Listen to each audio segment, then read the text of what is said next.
Then one day, a wheel on one of Henry's tank cars started overheating. His engineer hadn't had a chance to inspect it in months. Henry was getting worried. "It seems my caboose is loose." "I can't drive with a loose caboose," Henry told the driver. But it was too late. "Oh shit," said Henry. Henry the freight engine became Henry the bomb train.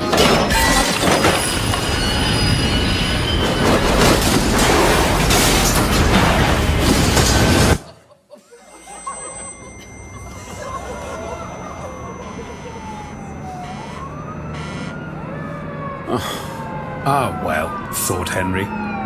It could be worse. At least my tankers didn't explode. Meanwhile, on the other side of the island... "Oh dear," said Thomas.